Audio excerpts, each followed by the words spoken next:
Hello, I'm Peter Blackwood and I'm painting an icon of St Cuthbert of Lindisfarne. I have painted St Cuthbert quite a few times. I first painted him before I took a trip to the UK, and with my wife we walked the St Cuthbert's Way, which was across the borders of Scotland and into Northumbria from Melrose, where Cuthbert was first a monk, and then traversed over a week the 100 kilometres to Lindisfarne, to Holy Island, where he became the abbot. And I've also painted a couple of commissions of this saint, two of them for a client in Western Australia, and one as a gift. And then the final one I painted was for the calendar for other commemorations of the Uniting Church in Australia.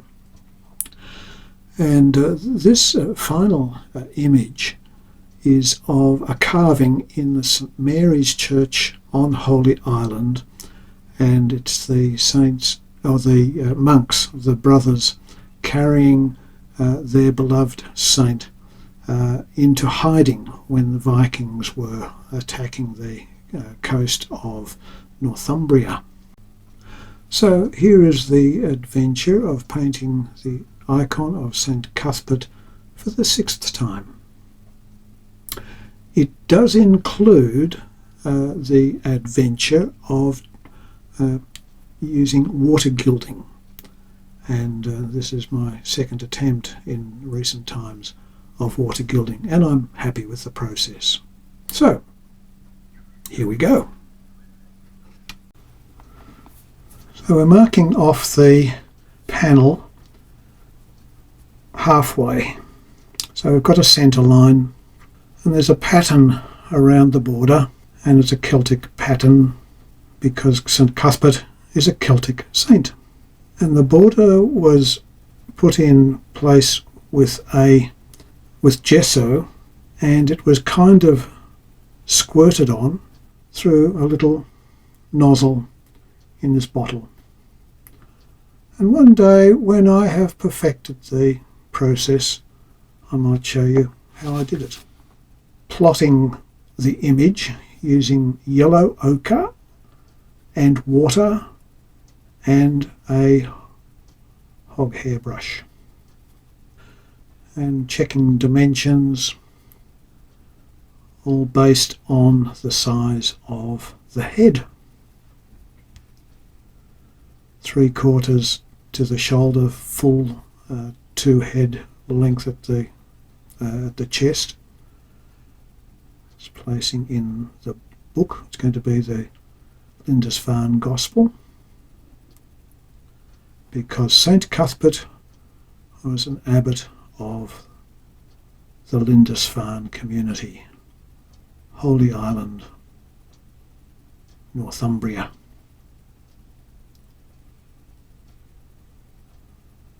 We've added egg tempera to the mixture, and it makes it a little bit more obvious.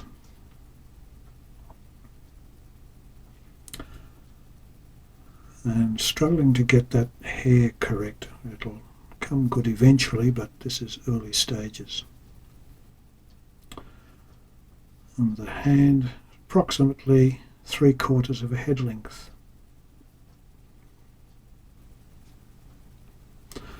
Now we've added some Mars black to the mixture.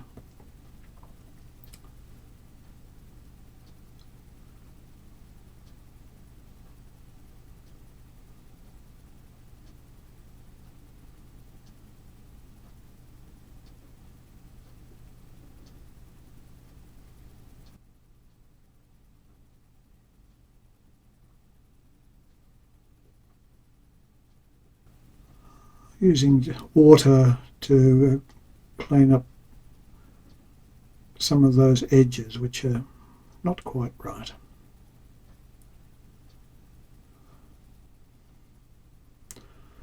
Put some protective tape so that the point of this compass doesn't penetrate through to the gesso, and we're scoring in the halo.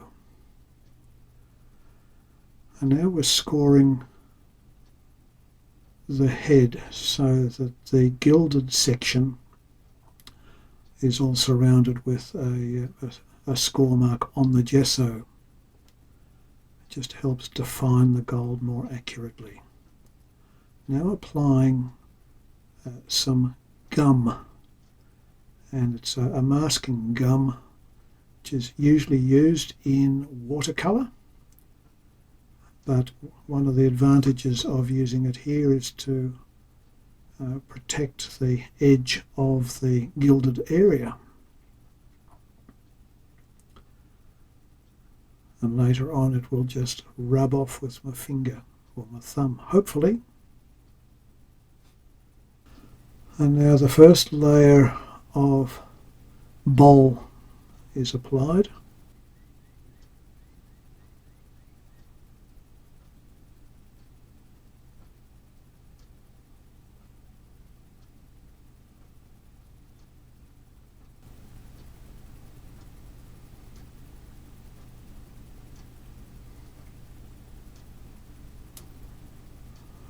Now we're applying a more intense mixture of the bole. So this is giving a more opaque coat. And there were quite a few coats that I put on. I haven't recorded all of them.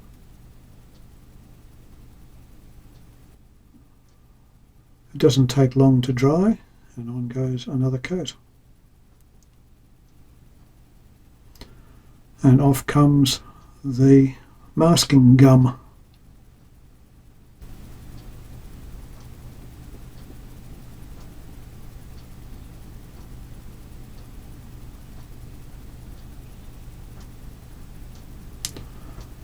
And then just with a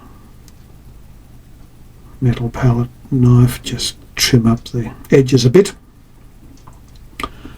And when that was done, I took to it with sandpaper with 400 and then 600 grit sandpaper. And I haven't shown this, but I then finished off with the agate stone to burnish it and brought it up mirror smooth.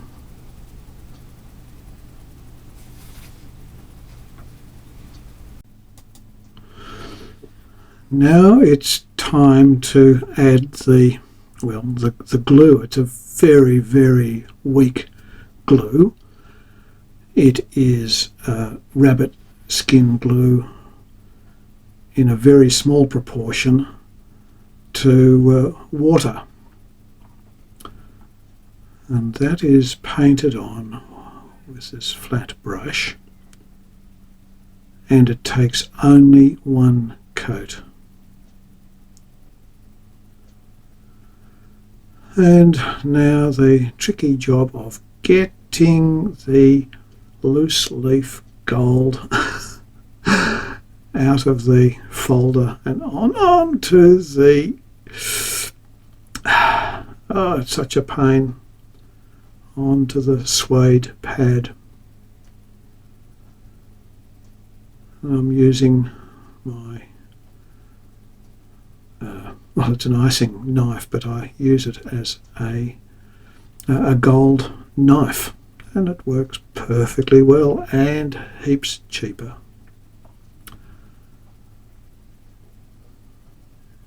What I've learned to do since I did this was, rather than doing this sawing away at the gold, just one slice towards me does a much cleaner cutting job, provided the knife is sharp. And now we're preparing to place the gold onto the surface, and we've got Vaseline on the back of my hand, and the gilder's tip is picking up the strip of gold.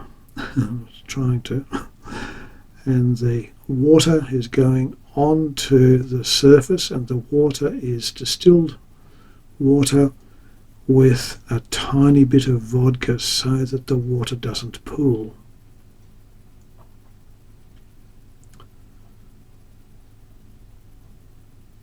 So that soaring action is not what I should be doing. But it's worked okay, and I have prepared the gold piece into 6 units, so it's easy to pick up and to place down. And we put on the water and then place the gold. Just a reminder, this is all happening in 4 times natural speed, so it actually looks simpler and quicker than it is.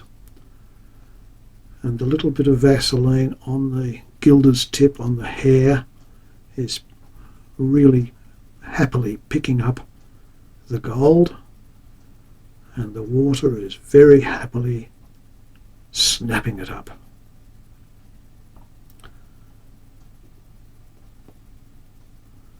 Just measure up what I need.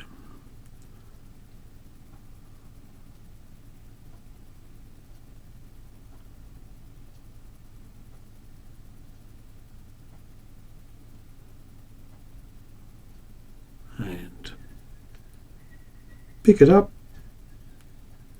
wet the surface, snap it on. Wet the surface, snap it on.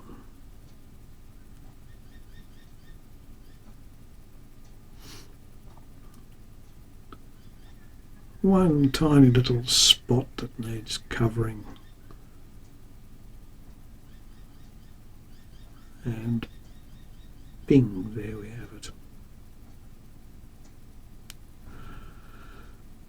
And with a very dry mop brush, dust off the surplus gold. And there are a few red spots showing through, so I'm going to lash out and I'm going to redo this whole area again. So it's going to have 2 coats of gold leaf. But the water needs to be changed slightly, and for this we're adding just a tiny bit of the rabbit skin glue, so that now the water is a slight glue as well. If we didn't have that little bit of tiny bit of gelatin, the new gold leaf would not adhere as happily to the gold, but it goes down really well. And we need another leaf. Ah, look, we're getting so good at putting that gold onto the pad.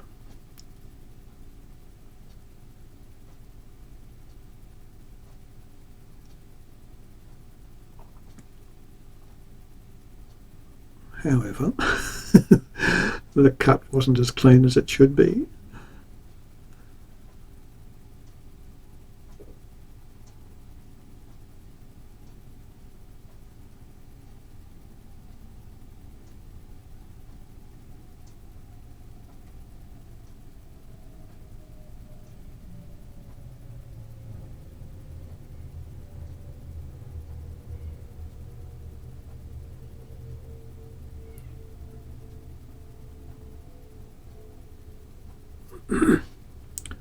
Now we've cleaned off all the surplus gold, and now with the agate stone, up an hour or so later, when the water is really dried off but not really hard dry. We don't leave it a day or anything like that. It's really just an hour or so later, and we're burnishing the surface with the agate stone. Very, very smooth stone. Again, reminder, this is 4 times natural speed. This is not pressing very hard, and it's not easy on the video to see the full effect of this. But you can see some reflection. There we go.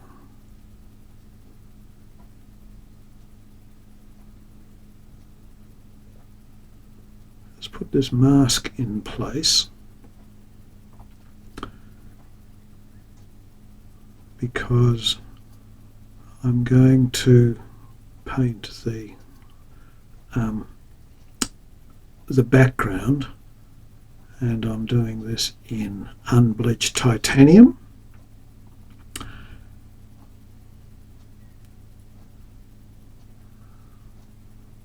And this is painting without pooling quite happily over that surplus area. And this took me by surprise, that the paint doesn't pool on this water gilded gold.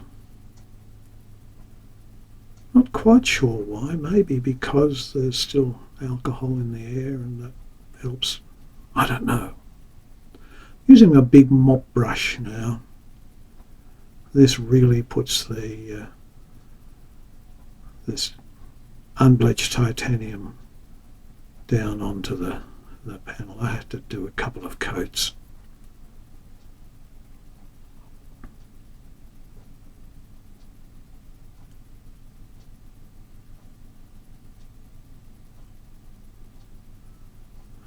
What I did discover was that I needed to go back and do a few more coats, particularly on that patterned area, because it's difficult to see that the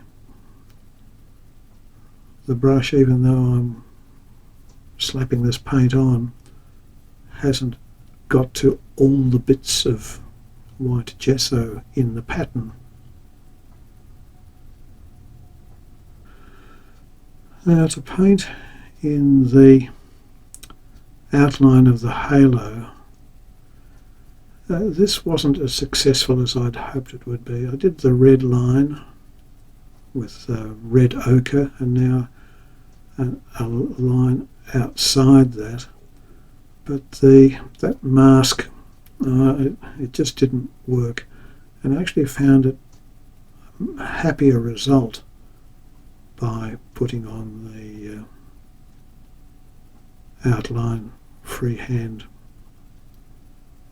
I'm now using burnt umber to make all the shading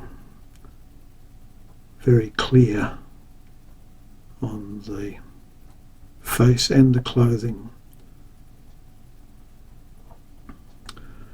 Again, with the mask on, I really wasn't able to get a clear go at at where the face and hair come up against the gold.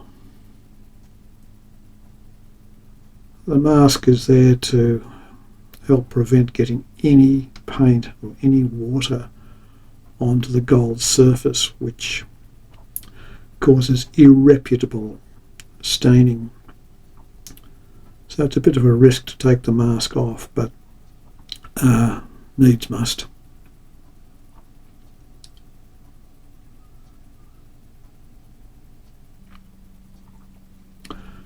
Just getting the fingers curling around the bottom of the book, holding the gospel up.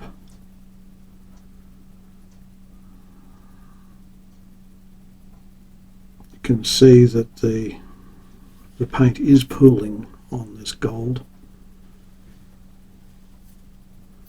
but it does give me an indicator of where the fingers will go. So that's a good thing.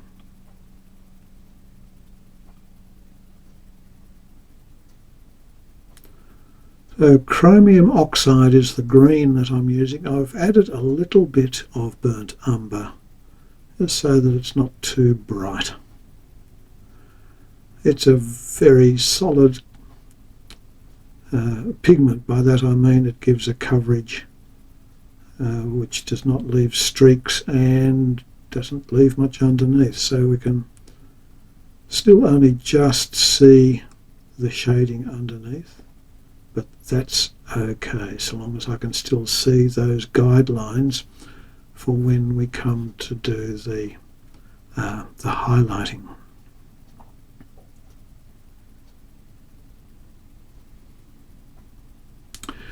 In the model, this clothing is sort of a brown, and all the other versions of Cuthbert that I have painted, he's always wearing green. So that's what I've done again. Also, the model has quite an ornate collar, and I've eliminated that.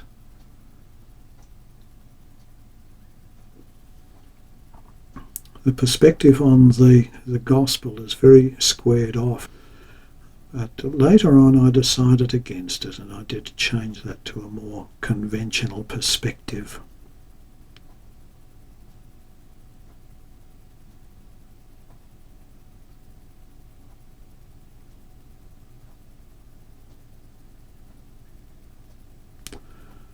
And now for highlight. For this I've added, rather than white, I've added a little bit of unbleached titanium.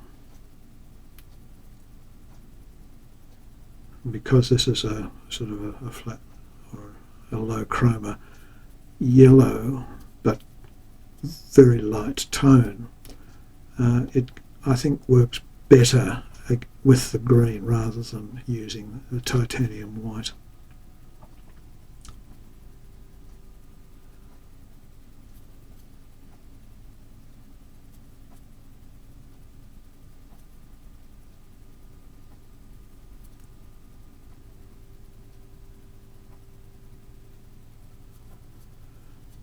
I'm not following any of the highlights on the model because I thought they were not, well, they're not what I'm used to, and I prefer the method I was taught.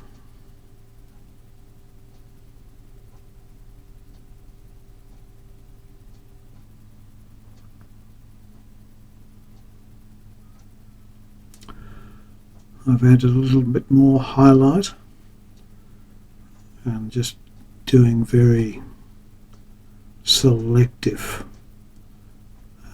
for this brighter highlight. I'm doing a glaze of the original chromium oxide. This is a very diluted mixture, putting it over the whole lot because the highlight was a little bit too pasty. Putting on the cross, this is his pectoral cross, and the pectoral cross is painted with cadmium red underneath, and then I used an Ercolano gilding method to put the gold on and then scratch through so that we could see the red underneath. The pectoral cross is still in existence in Durham Cathedral, so we know exactly what it looks like. Now I'm using Ercolano red on the Gospel book, and you can see how I changed the perspective. The other thing I did while the camera was having a rest was to put a second coat of gold leaf around this border using the water gilding technique.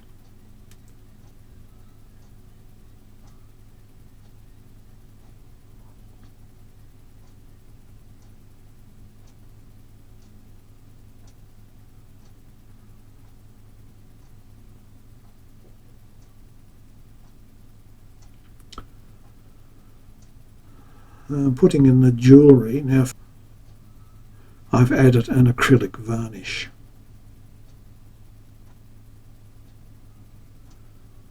And these jewels are painted in, some in the chromium oxide and some with the caput mortuum.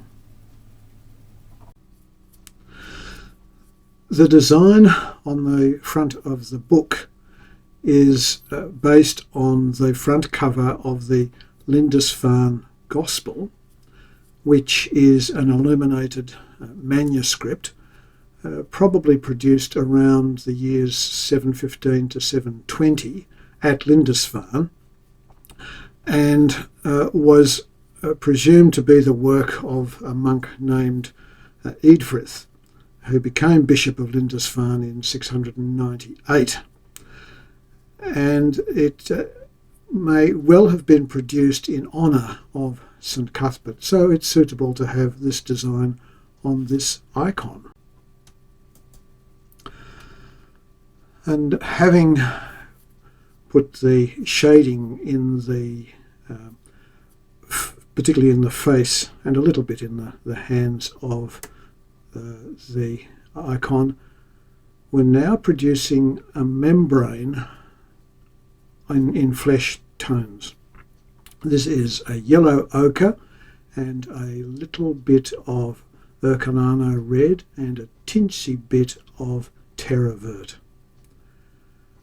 And so a number of coats of this will cover all the flesh areas of the saint. It will continue to put on coats, but we still need to be able to see the shading underneath before we start adding white to the mixture, which we're doing now for the first highlights.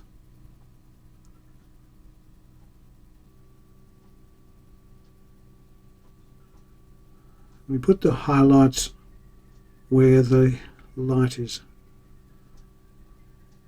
going to strike on the face.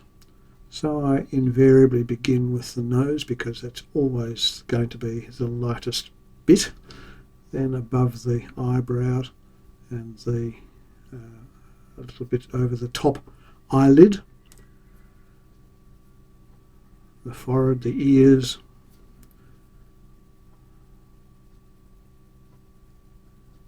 and the top of the cheeks.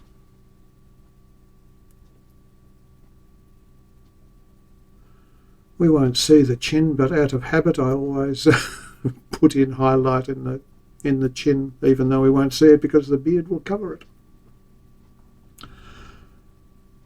And we've put more titanium white in the flesh-coloured mixture for the second highlight. Going back to the same areas, but this time not covering quite so much, and blending it down so that we can still see it blend into the first highlight.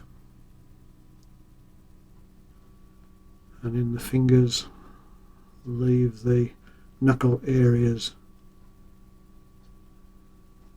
so that they show up below the highlighting. And another highlight, more white.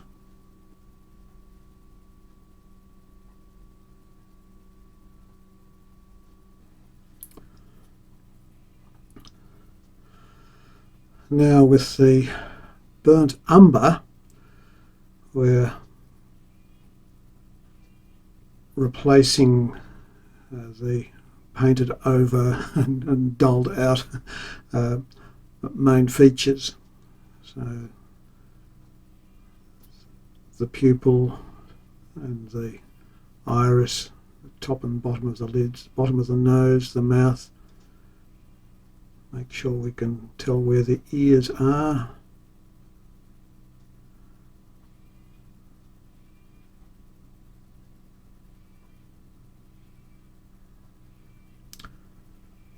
And now for the hair. So the shading for the hair, the undercoat for the hair, I'm using titanium grey and burnt umber.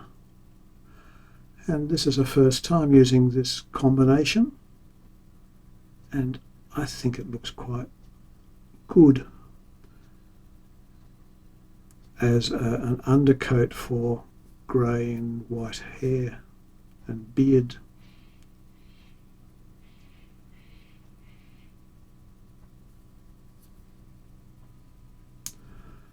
Adding a little bit of titanium white for the first highlight for the hair.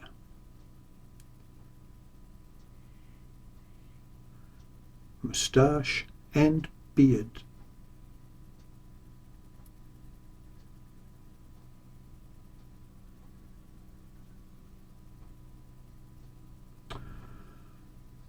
This is pure white as a final highlight for the hair, moustache and beard.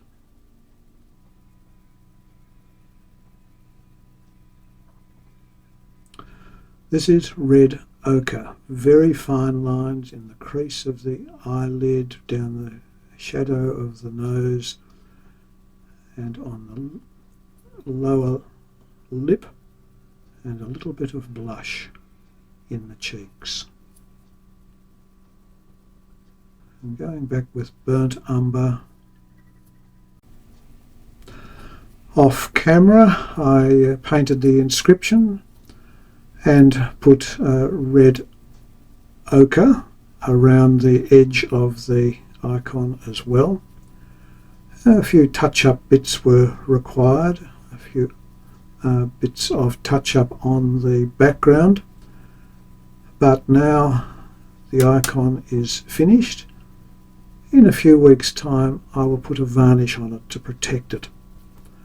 So that's my adventure with the 6th version of St Cuthbert, and hope you've enjoyed this video and look forward to seeing you again next time. Please leave a like and a comment. Love to hear comments from you. Bye for now.